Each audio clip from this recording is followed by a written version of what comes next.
쾅! 육중한 소슬대문이 닫히는 소리가 고막을 찢을 듯 울려 퍼졌고 그 진동은 차디찬 땅바닥에 처박힌 서연의 뼈마디까지 고스란히 전해져 왔다. 살을 애는 듯한 칼바람이 휘몰아치는 엄동설한의 밤. 세상은 온통 하얀 눈으로 뒤덮여 있었으나 서연의 눈에 비친 세상은 오직 붉은 피와 시커먼 절망뿐이었다. 얇은 속적삼 하나만을 걸친 채 눈밭에 내동댕이 쳐진 그녀의 등 뒤로는 방금 전까지 받아내야 했던 모진 매질의 고통이 화마처럼 치밀어 올랐고 멍석마리 끝에 찢어진 살칼 사이로 배어나온 붉은 선혈은 순백의 눈 위로 뚝뚝 떨어지며 기괴한 꽃무늬를 수놓고 있었다. 입안 가득 고인 비릿한 피냄새와 코끝을 마비시키는 냉기가 뒤섞여 정신이 아득해지는 와중에도 굳게 닫힌 대문 안쪽에서 들려오는 하인들의 웅성거림과 안채마당을 가득 채웠던 경멸 섞인 비웃음 소리는 지독한 환청처럼 귓가를 맴돌며 그녀의 찢겨진 심장을 다시금 난도질하고 있었다. 저 천한 것이 감히 대감마님의 귀한 옥새를 탐하다니 멍석마리로 끝난 것을 다행으로 여겨야 할 것이다. 대문 너머로 들려오는 집사놈의 걸걸한 목소리는 서연의 흐릿한 의식을 현실로 끄집어내는 잔인한 갈고리와도 같았다. 불과 반시각 전만 해도 서연은 조대감 댁의 막내딸로서 비록 서출이라는 꼬리표를 달고 있었으나 아버지를 향한 일말의 기대를 품고 살아가던 18 꽃다운 소녀였다. 하지만 그 모든 기대와 희망은 안채의 대청마루 위에서 산산조각이 나버렸다. 사건의 발단은 가문의 가장 귀한 보물이라 일컬어지는 청옥새가 감쪽같이 사라진 일이었다. 온 집안이 발칵 뒤집혔고 본부인인 정경부인 최 씨와 그녀의 딸이자 서연의 이복 언니인 화영은 기다렸다는 듯이 서연의 처소인 행랑채 구석방을 뒤지기 시작했다. 그리고 마치 짜여진 각본처럼 서연의 낡은 반다지 깊숙한 곳에서 청옥새가 발견되었다. 어머나, 세상에 이 천한 것이 기어이 이를 냈구나. 감히 아버님의 옥새를 훔쳐 내년이 정령 제정신이냐. 화영은 과장된 몸짓으로 입을 가리며 비명을 질렀으나 그녀의 눈빛은 서늘한 희열로 번들거리고 있었다. 서연은 억울함에 가슴이 터질 것만 같아 바닥에 머리를 토무며 읍소했다. 아닙니다. 저는 결코 옥새에 손을 댄 적이 없습니다. 아버님, 누군가 저를 모함한 것입니다. 제발 믿어주십시오. 그러나 대청마루 상석에 앉아있던 아버지 조대감의 눈빛은 싸늘하기 그지없었다. 조대감은 한양시전의 절반을 주무르는 거상이었으나 집안의 법도와 체면을 목숨보다 중히 여기는 냉혈한이었다. 그는 자신의 핏줄인 서연이 피를 토하듯 억울함을 호소하는 모습을 보면서도 미동조차 하지 않았다. 오히려 그는 혐오스러운 벌레를 보는 듯한 눈빛으로 서연을 내려다보며 차갑게 일갈했다. 천한 어미의 피는 속일 수 없다더니 네가 기어이 내 얼굴에 먹칠을 하는구나. 옥새가 네 방에서 나왔건을 감히 거짓으로 죄를 덮으려 하느냐. 그 말은 서연에게 있어 매질보다 더 큰 고통이었다. 평생을 숨죽여 살며 언젠가는 아버지의 따뜻한 눈길 한번 받아보겠다고 남들보다 더 일찍 일어나 마당을 쓸고 찬물에 손이 트도록 빨래를 하며 효심을 다해왔던 지난 날들이 주마등처럼 스쳐 지나갔다. 정경부인 최 씨는 싸늘한 미소를 지으며 부채 끝으로 서연을 가리켰다. 대감 이런 부정한 아이를 집안에 두었다가는 가문의 격이 떨어질 것입니다. 매질하여 쫓아냄으로써 집안의 기강을 바로 세우셔야 합니다.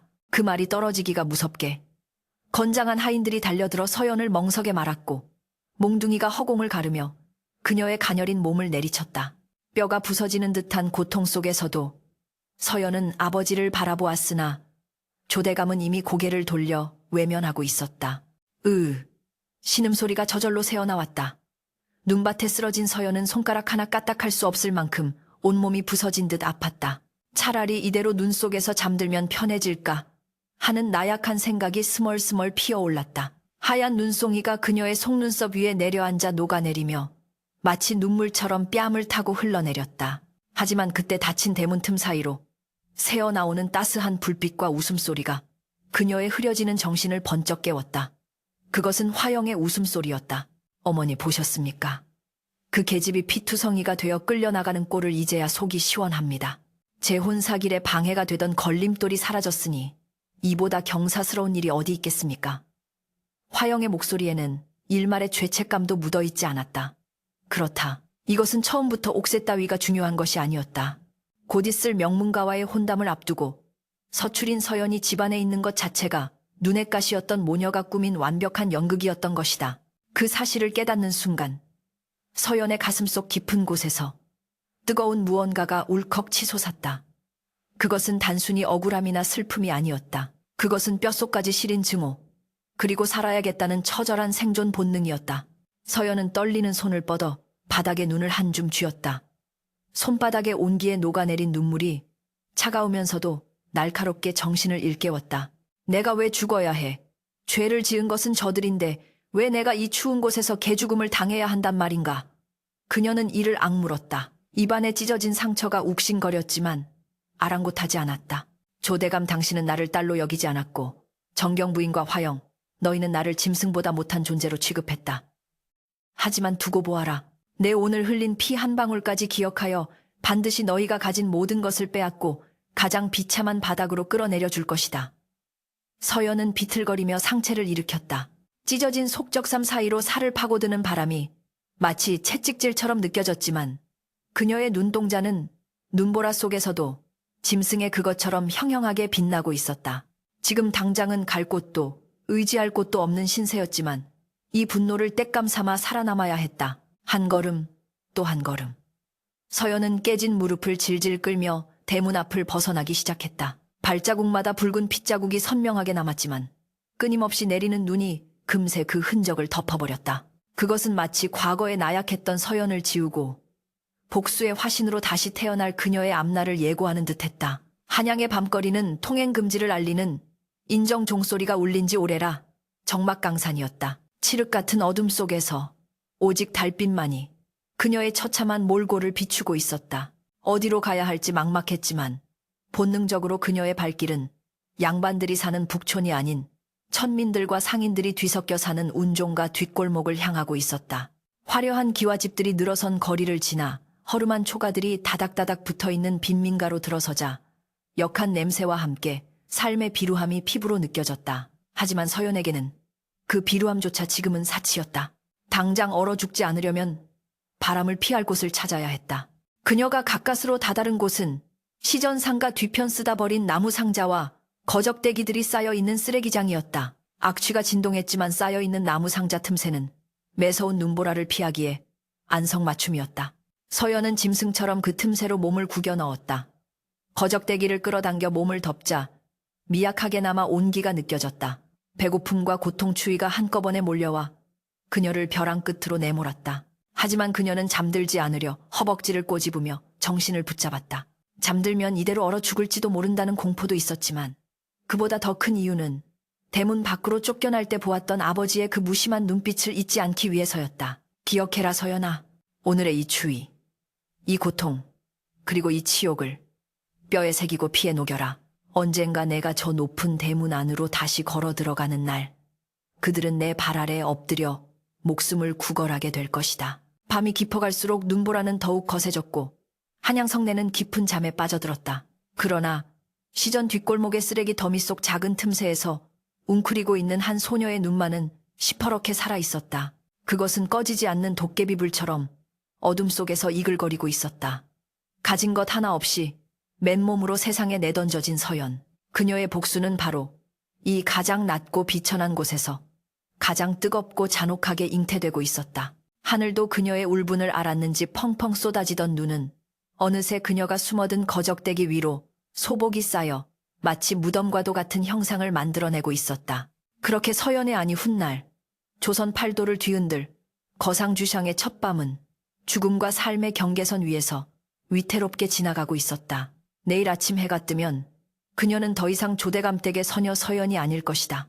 그녀는 살아남기 위해, 그리고 복수하기 위해 짐승보다 더 독하고 귀신보다 더 무서운 존재가 되어야만 했다.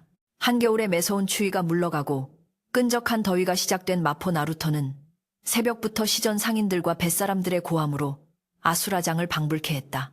강바람에 실려오는 비릿한 생선, 썩은 내와 땀 냄새, 그리고 거름 냄새가 뒤섞인 악취는 숨을 쉴 때마다 폐부 깊숙이 달라붙는 듯 했으나 그곳에 쭈그리고 앉아 생선의 배를 가르는 한 여인에게는 그저 익숙한 삶의 냄새일 뿐이었다. 헝클어진 머리카락을 아무렇게나 질끈 동여매고 엠국물이 줄줄 흐르는 남루한 삼배옷을 걸친 그녀를 보고 그 누구도 반년 전 조대감 댁의 고운 막내딸 서연을 떠올릴 수는 없었다. 그녀의 손은 거친 물일과 칼질로 인해 마디가 굵어졌고 곱던 피부는 강렬한 햇볕에 검게 그을려 거북이 등껍질처럼 갈라져 있었다. 이 개똥이 손놀림이 왜 그리 따뜻냐. 오늘 들어온 조기떼를 다 손질하지 못하면 국물도 없을 줄 알아라. 생선 가게. 주인의 걸걸한 호통이 떨어지자 서연은 고개를 숙인 채 묵묵히 칼을 놀렸다. 날카로운 칼날이 미끄러운 생선 비늘을 긁어내고 내장을 끄집어낼 때마다 튀는 피와 오물들이 그녀의 얼굴로 튀었지만 그녀는 눈 하나 깜짝하지 않았다. 그녀의 눈빛은 생선 내장보다 더 차갑게 식어 있었으나 그 깊은 곳에는 시퍼런 도끼가 굴리를 틀고 있었다. 배고픔에 창자가 꼬이는 고통이나 주인장의 발길질 따위는 더 이상 그녀에게 아무런 상처가 되지 못했다. 그녀를 진정으로 괴롭히는 것은 오직 하나 저 멀리 한양 성내의 기와집들이 보이는 풍경과 그곳에서 호의호식하고 있을 조대감 일가에 대한 뼈에 사무치는 증오뿐이었다. 서연은 시장 바닥에서 철저히 자신을 지웠다. 이름도 버리고 양반의 자존심도 버렸다. 짐승처럼 먹이를 찾아 헤매고 짐승처럼 웅크려 잤다. 낮에는 생선 내장을 따거나 짐꾼들의 지게를 날랐고 밤에는 시전 뒷골목의 도박판이나 술집을 기웃거리며 떨어지는 콩고물을 주워 먹었다. 처음에는 구역질이 나서 삼키지도 못했던 남이 먹다 버린 국밥 찌꺼기도 이제는 없어서 못 먹을 지경이 되었다. 그러던 어느 날 서연의 운명을 바꿀 기이한 만남이 찾아왔다. 여느 때처럼 고단한 하루를 마치고 주막 뒷마당에서 설거지 일감을 찾고 있을 때였다. 허름한 도포자락을 휘날리며 술에 취해 비틀거리는 한 노인이 왈패들에게 둘러싸여 곤욕을 치르고 있었다. 이 늙은이가 노망이 났나? 외상값을 갚으랬지. 누가 헛소리를 짓거리랬어. 당장 돈 내놓지 못해 왈패 중 하나가 노인의 멱살을 잡고 흔들자 노인은 쿨럭거리며 기침을 토해냈다. 놔놓으란 말이다. 내 비록 지금은 이 꼴이나 한때는 청나라 황실과 거래하던 역관이었어. 내가 저놈들의 속임수를 모를 줄 아느냐. 저 인삼은 가짜야 가짜란 말이다. 노인의 외침은 왈패들의 비웃음만 살 뿐이었다. 하지만 그 순간 서연의 귀가 번쩍 뜨였다. 청나라 황실 역관. 그녀는 설거지하던 그릇을 내려놓고 슬그머니 그들 쪽으로 다가갔다. 바닥에 나뒹구는 찢어진 인삼 포장지를 본 서연의 눈매가 날카로워졌다. 그것은 조대감 상단에서 취급하는 것만 번지르르한 하급 인삼의 포장지였다. 서연은 주저하지 않고 왈패들 사이로 끼어들었다. 잠깐만요, 형님들. 그녀의 목소리는 낮고 침착했다. 왈패들이 험상류는 얼굴로 돌아보자 서연은 바닥에 떨어진 인삼 한 뿌리를 집어들고 능청스럽게 말을 이었다. 이 영감님 말씀이 맞는 것 같은데요. 이거 냄새를 맡아보니 습기를 먹어 속이 썩기 시작한 파산 못 쓰게 된 인삼 아닙니까? 겉에만 살짝 황토물을 입혀서 상품처럼 보이게 했네요. 조대감네 물건 같은데 형님들도 속아서 사오신 거 아닙니까? 이거 관아에 알리면 사기죄로 형님들이 덤터기 쓸 수도 있는데. 서연의 말은 전곡을 찔렀다. 사실 왈패들도 싼 값에 물건을 떼어오느라 의심은 하고 있었지만 설마 하던 참이었다. 게다가 거짓골을 한 계집이 인삼 감별법을 줄줄 읊어대니 기가 찰 노릇이었다. 서연은 어릴 적 아버지가 손님들과 나누던 대화를 엿들으며 익힌 지식을 총동원했다. 왈패 우두머리는 찜찜한 표정으로 인삼을 뺏어들더니 냄새를 킁킁 맡고는 욕설을 내뱉었다. 제기랄 진짜 썩은 내가 나네. 조가놈들이 우릴 호구로 봤어. 분위기가 험악해지자 왈패들은 노인을 내팽개치고 조대감 상단으로 따지러 가겠다며 우르르 몰려나갔다. 바닥에 널브러진 노인은 피 묻은 입가를 닦으며 서연을 올려다보았다. 개슴츠레한 눈빛 속에 예리한 광채가 스쳐 지나갔다. 계집아, 내년은 누구냐? 그 천한 차림새의 인삼 보는 눈은 예사롭지가 않구나. 그 노인이 바로 장노인이었다. 과거 사역원 최고의 역관으로 이름을 날렸으나 정치 싸움에 휘말려 삭탈관직 당하고 폐인이 된 인물이었다. 서연은 그날로 장노인을 따라 나섰다. 썩어가는 판자촌 구석에 자리 잡은 장노인의 거처는 돼지우리나 다름없었지만 그곳에는 서연이 그토록 갈망하던 힘의 원천이 숨겨져 있었다. 방 한 구석에 쌓인 낡은 서책들과 청나라 지도는 장노인이 단순히 술주정뱅이가 아님을 증명했다. 서연은 장노인에게 무릎을 꿇고 머리를 조아렸다. 어르신, 제게 장사를 가르쳐 주십시오. 푼돈을 버는 장사 말고 사람의 목숨줄을 쥐고 흔드는 큰 장사를 배우고 싶습니다. 장노인은 코웃음을 쳤다. 장사 내년이 감당할 수 있는 게 아니다. 장사는 칼보다 더 무서운 것이다. 피를 보지 않고도 사람을 죽이고 나라를 팔아먹을 수도 있는 것이 돈이다. 내년 눈에 서린 그 도끼복수 때문이냐? 서연은 고개를 들고 장노인을 똑바로 응시했다. 네, 맞습니다. 저는 제 모든 것을 뺏어간 자들에게 되돌려줘야겠습니다. 아니, 그들이 가진 것을 모조리 빼앗아 제 발 아래 꿀릴 것입니다. 그러기 위해선 힘이 필요합니다. 돈이라는 힘 말입니다. 서연의 눈에서 이글거리는 불꽃을 본 장 노인은 기가 찬 듯 허탈하게 웃더니 곰방대에 불을 붙였다. 허허맹랑한 연일세. 좋다. 내 너를 거상으로 만들어주마. 대신 명심해라.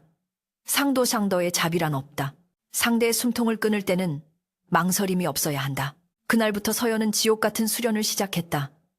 낮에는 여전히 막노동으로 돈을 모았고 밤에는 장노인에게서 청나라 말과 회계 그리고 상인의 처세술을 배웠다.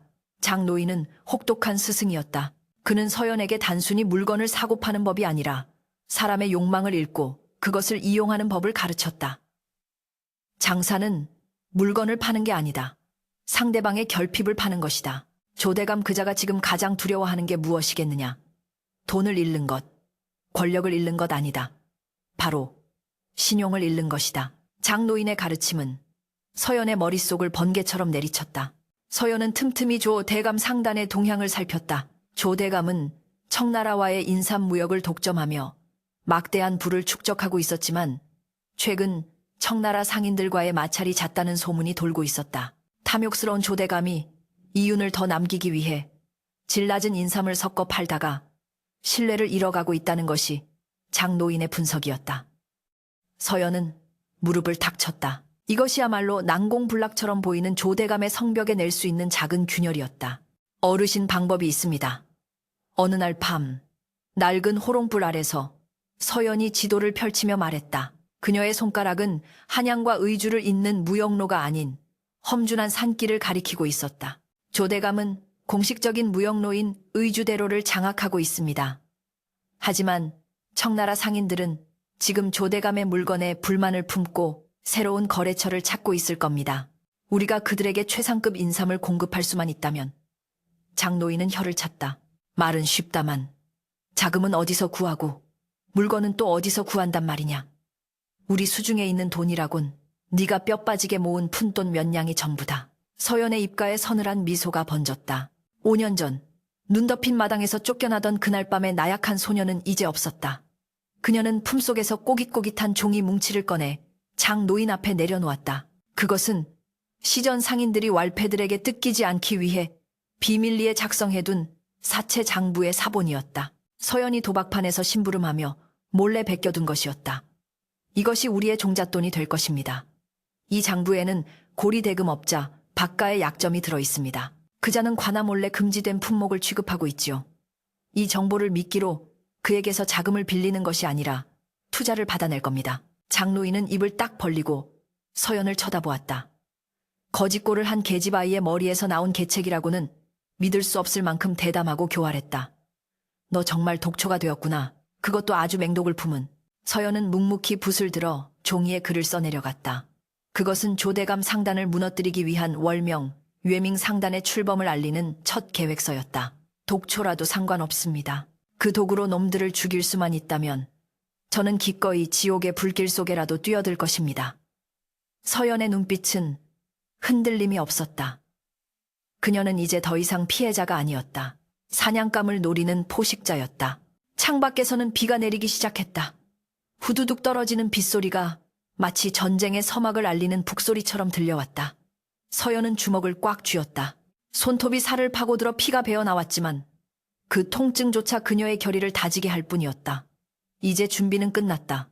밑바닥에서 기어 올라온 독초가 거대한 거목을 말라 죽이기 위해 덩굴을 뻗기 시작한 것이다. 조선 팔도를 뒤흔들 거대한 복수극의 서막이 올랐다. 세월은 유수와 같아 어느덧 5번의 해가 바뀌었고 한양의 상권에는 기이한 바람이 불어닥치고 있었다. 그 바람의 근원은 월명 외밍 상단이라 불리는 신흥 세력이었다. 달이 차오르듯 은밀하게, 그러나 파도처럼 거세게 밀려온 이들은 지난 수십 년간 한양 시전을 독식해온 조대감 상단의 아성을 밑바닥부터 뒤흔들고 있었다. 운종가 거리 곳곳에는 월명 상단이 청나라에서 들여온 최상급 비단을 반값에 푼다더라. 혹은 월명 상단의 인삼은 죽어가는 사람도 살린다는데 조대감 내 물건은 썩은 무보다 못하다지라는 소문이 들불처럼 번져나갔다. 백성들은 환호했고 상인들은 경악했다. 도대체 그 막대한 자금이 어디서 솟아나는지, 그 귀한 물건들을 어떻게 조달하는지 아는 이는 아무도 없었다. 오직 하나 알려진 것은 월명 상단의 대행수가 그림자처럼 베일에 쌓여 얼굴을 드러내지 않는다는 사실뿐이었다. 조대감의 저택 사랑방에는 무거운 침묵과 함께 숨막히는 긴장감이 감돌았다. 조대감은 벼루를 집어던지며 노발대발하고 있었다. 내 놈이 눈과 귀가 멀었단 말이냐. 듣보잡 상단 하나가 내 밥그릇을 걷어차고 있는데 여태껏 그 정체조차 파악하지 못했다는 게 말이 되느냐. 바닥에 엎드린 장남 조광수는 식은땀을 흘리며 부들부들 떨고 있었다. 그는 아버지의 뒷배만 믿고 호가호위하던 위인이었으나 실상은 장사 수완이라곤 눈꼽만큼도 없는 무능한 자였다. 아, 아버님 송구합니다. 허나 그놈들이 워낙 신출귀몰하여 게다가 청나라 상인들마저 우리와의 거래를 끊고 월명 쪽으로 붙는 통에 조대감은 혀를 차며 아들을 노려보았다. 닥쳐라. 내일까지 해결책을 가져오지 못하면 내 너를 호적에서 파버리고 말 것이다. 광수는 이를 악물고 물러났다. 그의 눈에는 두려움과 함께 비열한 살기가 스쳐 지나갔다. 감히 어디서 굴러먹던 갯뼈다귀들이 내 기필코 그 대행수놈의 목을 따서 아버님 앞에 바치리라. 며칠 후 광수는 수소문 끝에 월명 상단의 대행수로부터 만남을 허락받았다. 장소는 남산 기켬에 위치한 으리으리한 별채였다. 칠흑 같은 어둠이 깔린 밤 광수는 호위 무사들을 대동하고 위풍당당하게 별채로 들어섰다. 하지만 안내를 받아 들어간 방은 기묘했다. 사방이 값비싼 자개장과 비단으로 치장되어 있었으나 방 한가운데에는 붉은 대나무로 엮은 발림이 드리워져 있어 안쪽을 볼 수 없었다. 은은한 침향 냄새가 코끝을 맴돌아 정신을 혼미하게 만들었다. 어서 오십시오, 조광수나리. 발 너머에서 들려오는 목소리는 기이할 정도로 차분하고 낮았으나 묘하게 사람을 압도하는 힘이 있었다. 남자인지 여자인지조차 구분하기 힘든 변조된 목소리였다. 광수는 헛기침을 하며 거만하게 자리에 앉았다. 내 놈이 월명상단의 대행수냐. 건방지게 얼굴도 보이지 않고 손님을 맞이해 내 오늘 내 놈의 버릇을 고쳐주러 왔다. 버릇이라.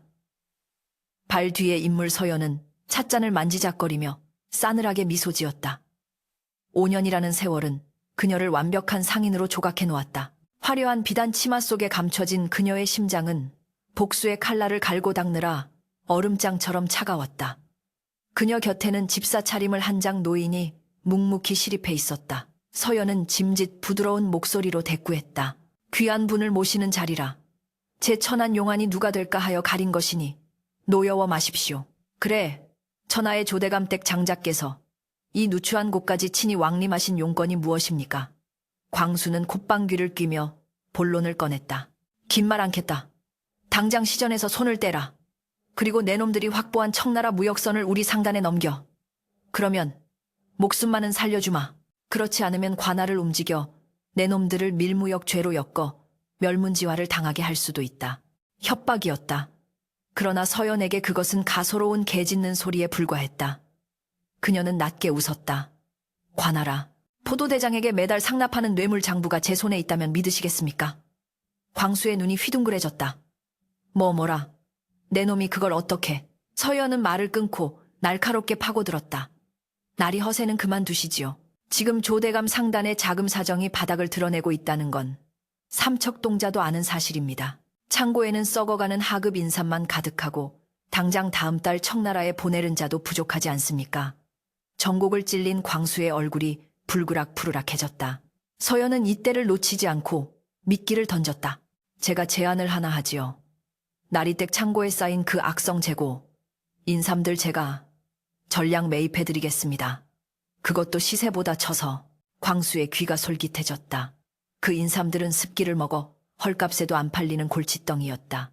그걸 사주겠다니 의심이 들었지만 탐욕이 앞섰다. 조건이 뭐냐? 세상에 공짜는 없을 터. 서연은 천천히 또박또박 말했다. 조건은 간단합니다. 대금은 현금으로 즉시 지급하되 만약 제가 그 인삼을 되팔아 이윤을 남기지 못할 경우를 대비해 담보가 필요합니다. 조대감 댁이 가진 의주대로 통행권과 인삼 독점 판매권을 담보로 걸어주십시오. 어차피 나리께선 그 돈으로 최상급 물건을 다시 사들여 팔면 금방 회수할 수 있지 않습니까? 기한은 3개월입니다. 광수는 머리를 굴렸다. 썩은 인삼을 팔아치우고 목돈을 쥔다. 그 돈으로 다시 사업을 일으키면 3개월 안에 갚는 건 식은 죽 먹기지. 멍청한 그는 자신이 지금 호랑이 아가리의 머리를 들이밀고 있다는 사실을 깨닫지 못했다. 서연이 제시한 현금의 유혹은 그만큼 달콤했다. 좋다. 계약서를 가져오너라. 광수는 호기롭게 외쳤다. 발 뒤에서 서연의 눈빛이 서늘하게 빛났다. 장 노인이 미리 준비한 계약서와 붓을 광수 앞에 내밀었다. 광수는 내용을 대충 훑어보고는 망설임 없이 도장을 찍었다. 쾅 붉은 인주가 찍히는 소리가 마치 조대감 가문의 몰락을 알리는 낙인처럼 들렸다. 계약서가 장 노인의 손으로 넘어가자 서연은 그제야 입가에 비릿한 미소를 머금었다. 그 현금은 사실 조대감 상단이 갚아야 할 빚을 돌려막기 위해 서연이 고리대금업자들을 통해 우회적으로 빌려준 돈, 즉 제살 깎아먹기식의 자금이었다. 게다가 서연은 이미 청나라 상인들과 결탁하여 향후 1년간 인삼 매입을 중단하기로 합의를 끝낸 상태였다. 광수가 아무리 날고 기어도 3개월 안에 돈을 갚는 것은 불가능했다. 담보로 걸린 통행권과 판매권이 넘어오는 순간 조 대감 상단은 손발이 잘린 허수아비가 될 운명이었다. 거래가 성사되었군요. 현명한 선택이십니다. 서연의 목소리에는 억누를 수 없는 희열이 섞여 있었다. 광수는 의기양양하게 자리에서 일어났다. 두고 봐라. 3개월 뒤에 내 놈들이 내 발 아래 엎드리게 될 테니. 그가 호위무사들과 함께 썰물처럼 빠져나가자 방 안에는 다시 정적만이 감돌았다. 서연은 천천히 발을 걷어 올렸다. 5년 만에 처음으로 적의 혈육과 마주했으나 그녀의 얼굴에는 동요가 없었다. 오직 차가운 이성만이 감돌 뿐이었다. 어르신 보셨습니까? 제 오랍이라는 자의 저 한심한 꼴을. 장 노인은 혀를 찼다.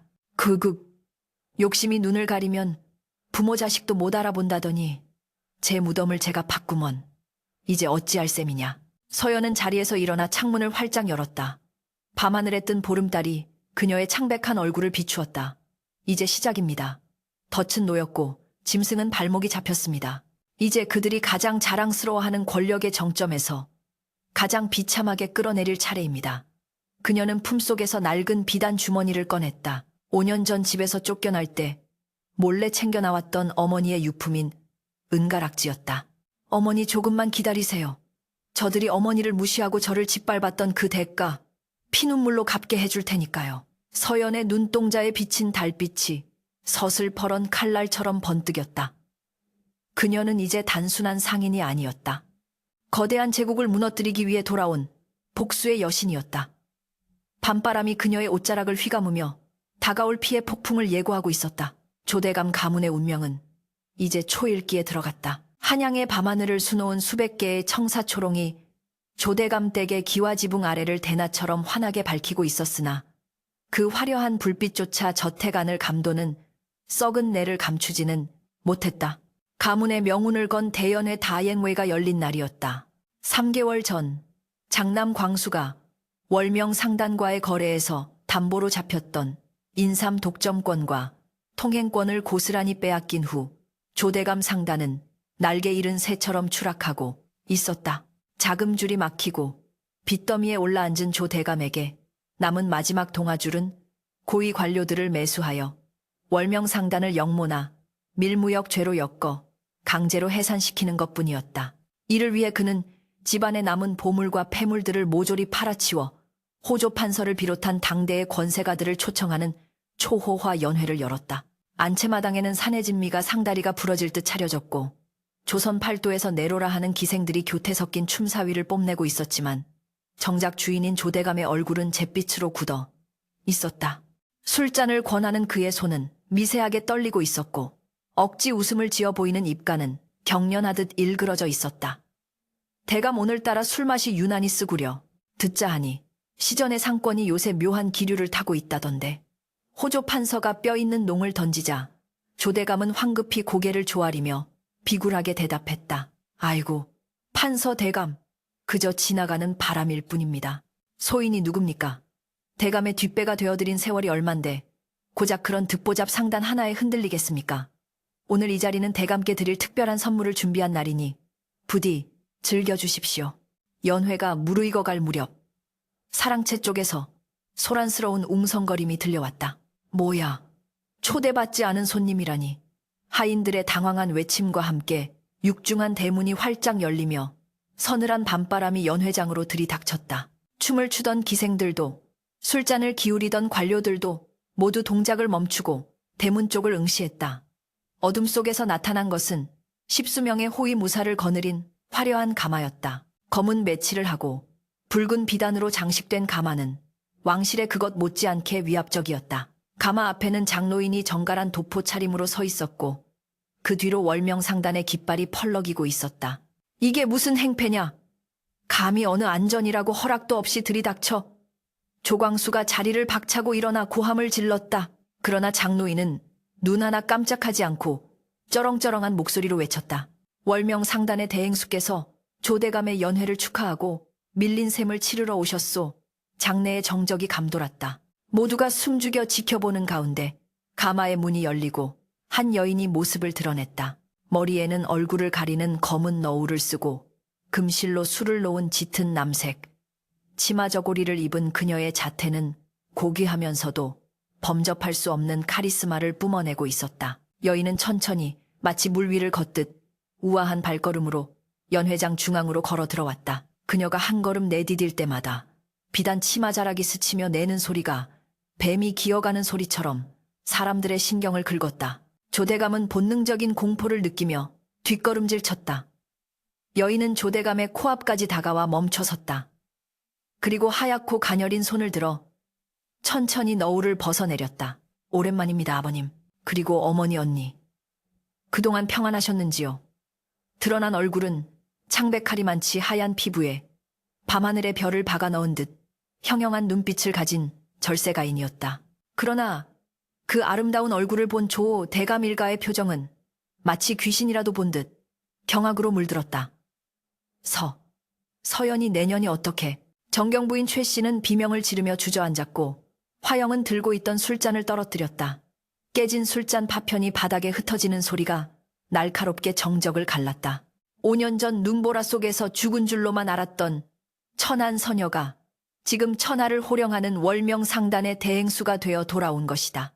서연은 싸늘하게 미소 지으며 좌중을 둘러보았다. 제 인사가 너무 늦었습니다. 5년 전 따뜻한 멍석마리와 함께 저를 배웅해 주셨던 은혜를 갚고자 이렇게 찾아왔습니다. 조대감은 부들부들 떨며 손가락질했다. 이 발칙한 년, 네가 감히 여기가 어디라고.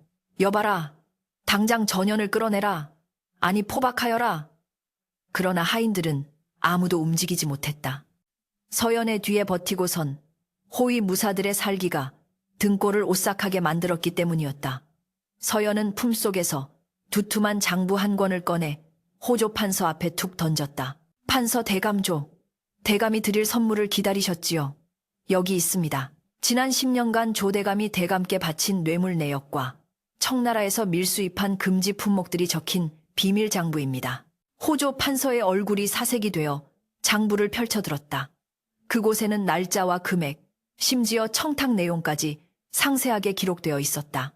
그것은 단순한 장부가 아니라 이 자리에 있는 모든 관료들의 목줄을 쉼 수 있는 저승사자의 명부였다. 이럴 수가. 조대감 자네가 나를 속이고 뒤에서 이런 짓을 꾸미고 있었나. 판서는 장부를 집어 던지며 조대감에게 삿대질을 했다. 연회장은 순식간에 아수라장이 되었다. 자신들의 치부가 드러날까 두려운 관료들은 서로 눈치를 보며 도망칠 구멍을 찾기에 바빴다. 조대감은 바닥에 엎드려 판서의 다리를 붙잡고 애원했다. 아닙니다. 모함입니다. 저 계집이 위조한 것입니다. 제 딸년이지만 아주 사악한. 그때 서연의 차가운 목소리가 비수처럼 날아와 꽂혔다. 사악하다라. 과연 누가 더 사악할까요? 아버님, 5년 전 제가 쫓겨나던 그날의 진실을 오늘 이 자리에서 밝혀드리겠습니다. 서연이 눈짓을 하자 장노인이 뒤에서 남루한 차림의 늙은 여종 하나를 끌고 나왔다. 그녀는 과거 화영의 방을 청소하던 몸종이었다. 여종은 벌벌 떨며 화영을 쳐다보지도 못한 채 바닥에 머리를 부쉈다. 말해라. 그날 밤 청옥새를 훔쳐 내 방에 가져다 놓은 것이 누구냐? 서연의 서슬퍼런 일갈에 여종은 울음을 터뜨리며 실토했다. 아씨가 시키셨습니다. 화영 아씨께서 서연 아씨를 내쫓지 않으면 저를 팔아버리겠다고 협박하셔서 옥새는 화영 아씨가 저작거리 전당포에 맡겨 돈으로 바꾸셨고 껍데기만 남은 함을 서연 아씨 방에. 화영의 얼굴이 백지장처럼 하얗게 질렸다. 아니야. 전현이 거짓말을 하는 거야. 어머니 말씀 좀 해보세요. 화영은 발악했지만 이미 모든 시선은 그녀를 경멸하듯 쳐다보고 있었다. 서연은 한 걸음 더 다가갔다. 그녀의 눈에는 눈물이 고여 있었지만 그것은 슬픔이 아닌 분노의 결정체였다. 보셨습니까? 아버님께서 그토록 아끼시던 옥새를 팔아먹고 죄 없는 딸을 사지로 내몬 것이 바로 당신들이 금지옥엽이라 여기던 저 화영이와 정경 부인입니다. 그런데도 저를 탓하시겠습니까? 조대감은 넋이 나간 사람처럼 주저앉았다. 평생을 지켜온 가문의 체면 권위, 그리고 자신의 판단이 모두 틀렸다는 사실이 뼈아프게 다가왔다. 아니, 그보다 더 무서운 것은 눈앞에 서 있는 서연의 존재였다. 자신이 버린 핏줄이 거대한 괴물이 되어 자신의 숨통을 끊어놓고 있었다. 서연은 애기를 박듯 말했다. 조대감 상단은 이미 끝났습니다. 제가 입수한 차용 증서들에 따르면 대감의 전 재산을 팔아도 빚의 절반도 갚지 못할 것입니다. 이 저택도 대감의 관직도 모든 것이 내일이면 사라질 것입니다. 안 돼. 안 돼. 이건 꿈이야, 최씨. 부인은 거품을 물고 기절했고 화영은 미친 사람처럼 비명을 지르며 머리를 쥐어뜯었다. 광수는 멍하니 허공을 응시할 뿐이었다. 호조 판서는 즉시 포졸들을 부르라 소리쳤다. 여봐라. 조대감을 당장 하옥시켜라. 뇌물수수와 무고, 밀무역 혐의를 철저히 조사해야 할 것이다. 들이닥친 포졸들이 조대감과 광수를 포박했다. 붉은 줄에 묶인 조대감은 끌려가며 서연을 돌아보았다. 그의 눈에는 뒤늦은 후회와 공포, 그리고 알 수 없는 감정이 뒤섞여 있었다. 서연아, 네가 정녕 내 딸이란 말이냐? 서연은 차갑게 돌아섰다. 아니요. 당신의 딸 서연은 5년 전 눈보라 속에서 죽었습니다. 지금 당신 앞에 있는 사람은 당신의 죄를 심판하러 온 월명 상단의 대행수일 뿐입니다. 연 회장은 순식간에 폐허가 되었다. 관료들은 도망치듯 빠져나갔고 화려했던 음식들은 엎어지고 깨져 쓰레기가 되었다. 끌려가는 가족들의 비명과 울부짖음이 멀어지는 동안 서연은 텅 빈 마당에 홀로 섰다. 5년 전 피투성이가 되어 쫓겨났던 바로 그 자리였다. 하늘에서는 다시금 눈이 내리기 시작했다. 하얀 눈송이가 그녀의 어깨 위에, 그리고 난장판이 된 연 회장 위로 소리 없이 내려앉았다. 복수는 성공했다. 그토록 원하던 순간이었다. 하지만 가슴 한 구석이 뻥 뚫린 듯한 공허함이 밀려왔다. 이것이 승리의 맛인가? 아니면 또 다른 비극의 시작인가? 그녀는 하늘을 올려다보았다. 차가운 눈이 뜨거운 뺨을 식혀주었다. 어머니 보고 계십니까? 그들이 무너졌습니다. 하지만 왜 제 마음은 이리도 시린 걸까요? 서연의 독백이 눈보라 속에 흩어졌다. 그때 장노인이 다가와 조용히 말했다. 대행수 끝이 아닙니다. 무너뜨리는 것보다 더 어려운 것은 그 폐허 위에 새로운 것을 세우는 일입니다.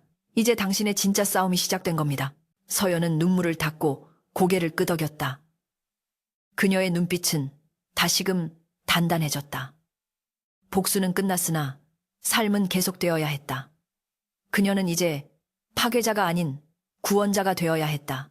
끌려간 조대감 가문의 몰락은 한양 바닥에 파란을 일으킬 것이다. 그리고 그 혼란 속에서 서연은 새로운 질서를 만들어야 했다. 그녀는 온매무새를 가다듬고 천천히 발걸음을 옮겼다. 닫혀있던 대문이 활짝 열려 있었다. 그 너머로 새로운 새벽이 밝아오고 있었다. 매서웠던 동장군이 물러가고 한양 도성에도 어김없이 봄 기운이 찾아들었다. 겨우내 얼어붙었던 대동강 물이 풀리듯 조대감 가문의 멸문지화, 맨먼지와 이후 시전의 상권에도 새로운 물길이 트이고 있었다. 한때 권세의 상징처럼 위압적으로 솟아있던 조대감의 대저택은 이제 주인 잃은 폐가처럼 스산한 기운만이 감돌고 있었다. 관아에 몰수된 그 거대한 저택이 경매에 붙여진다는 방이 나붙자 한양의 내로라 하는 부호들이 구름대처럼 몰려들었다. 명당 자리에 위치한 그 집터가 탐이 나기도 했거니와 한 시대를 풍미했던 거상의 몰락을 직접 눈으로 확인하고 싶은 호기심 때문이기도 했다. 경매장인 관아 앞마당은 사람들로 인산인해를 이루었고 여기저기서 수군거리는 소리가 웅성웅성 울려 퍼졌다. 저 집이 흉가나 다름없는데 누가 사려고 하겠나? 원한이 서린 집이야. 그래도 터가 좋지 않은가? 헐값에 넘어가면 내가 사서 기방이나 차릴까 하는데 탐욕스러운 눈빛들이 오가는 가운데 갑자기 장내가 물을 끼얹은 듯 조용해졌다. 인파가 홍해처럼 갈라지며 검은 비단 가마 한 채가 미끄러지듯 들어왔기 때문이었다. 가마에서 내린 사람은 다름 아닌 월명상단의 대행수 서연이었다. 그녀의 등장은 그 자체로 무언의 압력이었다. 5년 전 쫓겨난 서녀에서 조선 최고의 거상으로 돌아온 그녀를 보고 사람들은 경외감과 두려움을 동시에 느꼈다. 경매 관리가 떨리는 목소리로 입찰을 시작하자 몇몇 상인들이 눈치를 보며 값을 불렀다. 하지만 서연이 조용히 손가락 3개를 펴보이며 누구도 상상할 수 없는 거액을 제시하자 장내는 찬물을 끼얹은 듯 침묵에 잠겼다. 그것은 단순히 집을 사는 행위가 아니었다. 자신의 과거를 그 피 맺힌 고통의 공간을 통째로 사들여 지배하겠다는 선언과도 같았다.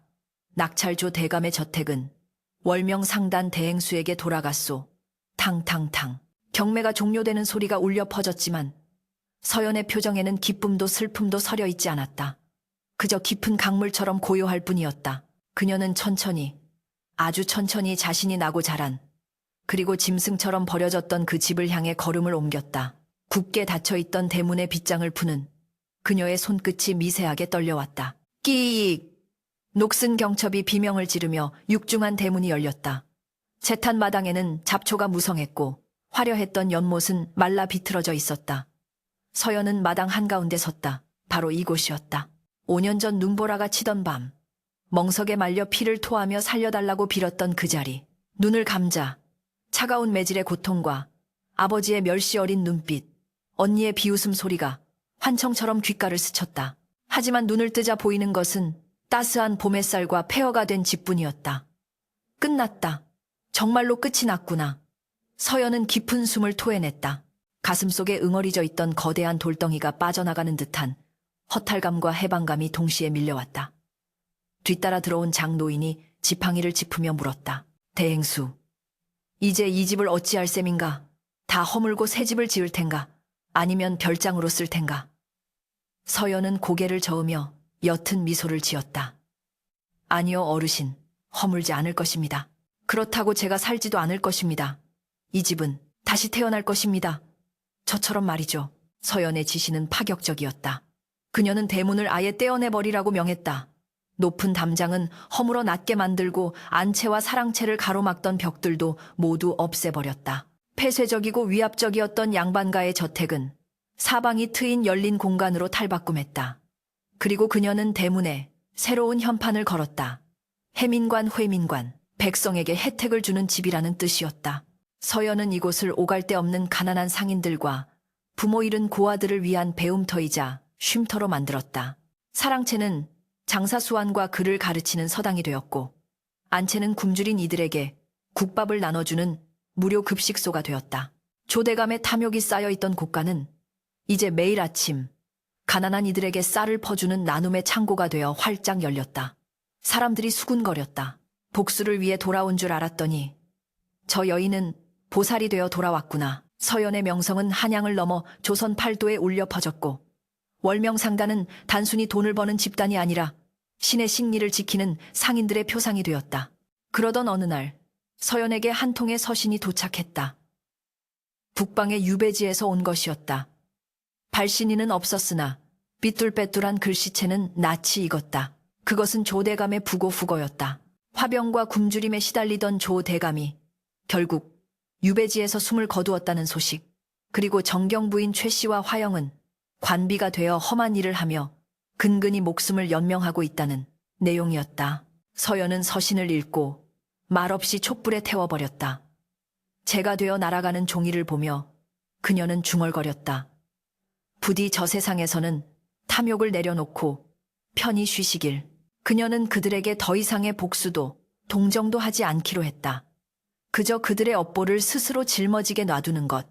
그것이야말로 진정한 단절이자 용서가 아닐까 생각했다. 그녀의 복수는 그들을 파멸시키는 것에서 끝난 것이 아니라 그들이 그토록 무시했던 자신이 그들보다 더 크고 고귀한 존재가 됨으로써 완성된 것이었다. 해민관의 뜰에는 매화나무가 흐드러지게 피어 있었다. 서연은 뗏마루에 앉아 아이들이 글 읽는 소리를 듣고 있었다. 하늘 천따지 거물 현 누루황 낭랑한 목소리들이 봄바람을 타고 흘러나왔다. 그 아이들 중에는 과거의 서연처럼 헐벗고 굶주렸던 아이들도 있었다. 서연은 흐뭇한 표정으로 그들을 바라보았다. 그때 훌쩍 자란 장 노인의 손자가 쪼르르 달려와 서연의 무릎에 안겼다. 대행수, 마님, 저도 나중에 마님처럼 훌륭한 상인이 될래요. 그래서 돈을 아주 많이 벌어서 어려운 사람들을 다 구해줄 거예요. 아이의 당찬 포부에 서연은 소리내어 웃었다. 그 웃음소리는 맑고 청아하여 지난날의 상처가 말끔히 씻겨 내려간 듯했다. 서연은 아이의 머리를 쓰다듬으며 말했다. 그래, 훌륭한 상인이 되거라. 하지만 명심하렴. 장사는 이문을 남기는 것이 아니라 사람을 남기는 것이란다. 돈은 물과 같아서 가둬두면 썩지만 흘려보내면 만물을 살리는 법이지. 장노인이 다가와 곁에 앉았다. 그의 얼굴에도 평온한 미소가 감돌았다. 자네, 이제 행복한가?